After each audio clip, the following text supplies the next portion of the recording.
envisager un texte poétique, le vocabulaire et la syntaxe, le caractère synthétique et concret de l'hébreu en font une langue tout à fait adaptée à la narration et à la poésie.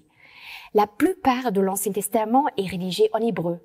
On y trouve un florilège des textes poétiques qui ont encouragé, transformé et rassuré des hommes et des femmes à travers les siècles de l'histoire humaine. Je pense notamment au psaume 23, qui occupe une place privilégiée dans la littérature biblique. Dans toutes les langues du monde, la poésie fait partie du paysage littéraire. Grâce à la poésie, on peut exprimer l'inexprimable, on peut sublimer une pensée, la transporter dans d'autres sphères. Le poète recourt à une panoplie de figures de style pour exprimer sa pensée à sa propre façon. Des images, le sens figuré, des mots, des allusions, des métaphores, des répétitions, des jeux de mots, etc.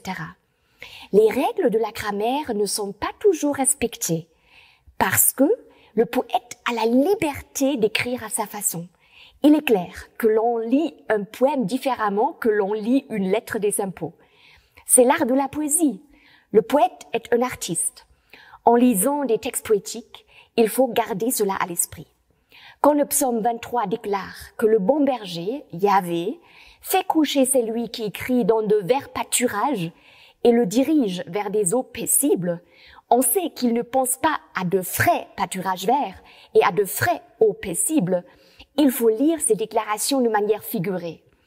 L'image connue, les pâturages verts et les eaux paisibles, renvoient à d'autres choses, à une autre réalité. C'est au lecteur et à la lectrice de réfléchir, de faire le lien. Les pâturages verts et les eaux paisibles peuvent évoquer l'abondance et la paix. Et là aussi, l'abondance n'est pas forcément matérielle, mais peut être également spirituelle. En résumé, quand on lit un texte poétique, il faut être sensible à ce côté figuré, à la liberté artistique et à l'ensemble des images utilisées. En hébreu, la première partie du dernier verset met en relief que la bonté et la fidélité, littéralement, persécutent le narrateur tous les jours de sa vie. Cette personnification de la bonté et de la fidélité, en les attachant à la persécution positive, souligne la grandeur et l'amour de Yahvé, du bon berger ou de mon ami qu'il est. Il souhaite remplir la vie humaine de bonté et de fidélité, traduction de deux termes hébreux difficiles à capter dans un seul mot français. La caractéristique la plus facilement reconnaissable de la poésie biblique est connue sous le nom de parallélisme, dans lequel une idée est exprimée dans une ligne et exprimée avec des mots différents dans la ligne suivante. Il y a une certaine symétrie. Le résultat est une sorte de rime de pensée. Le parallélisme peut être synonyme, contrasté ou progressif. De nombreuses variations de ces types se produisent, mais le modèle global forme un élément essentiel de la poésie biblique et de la poésie non biblique de l'époque. Exemple, psaume 145, verset 13 dit « Ton règne s'étend sur tous les âges, ta domination sur toutes les générations. » Règne va de pair avec domination, sur tous les âges va de pair avec sur toutes les générations.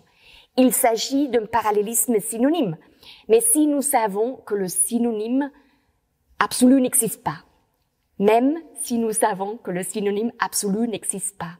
On explique la première ligne avec des mots synonymes dans la deuxième ligne. Psaume 90, verset 16. Que ton action nous apparaisse, à nous, tes serviteurs, et ta magnificence ou ta gloire sur nos fils. L'action de Yahvé est mise en parallèle avec sa gloire ou sa magnificence. Dans l'Ancien Testament, les poèmes sont essaimés dans les textes à partir de la Genèse jusqu'à 2 Rois. On trouve beaucoup plus de poésie dans les prophètes ultérieurs, les prophètes classiques. Et il y a des livres dans la Bible qui apparaissent entièrement sous forme poétique, comme les psaumes et le Cantique des Cantiques. Quand on lit et partage un texte poétique, il faut, comme pour tout autre texte, considérer le contexte historique et géographique dans lequel il est né et en restant ouvert à une poésie contenant des images qui ne sont pas forcément les images qui nous sont familières. Il faut juste lire le Cantique des Cantiques pour savoir ce que je veux dire. En plus, il faut considérer la panoplie des figures rhétoriques propres à la poésie, le sens figuré, les métaphores, la personnification, etc., et garder à l'esprit que le trait caractéristique de la poésie biblique est le parallélisme.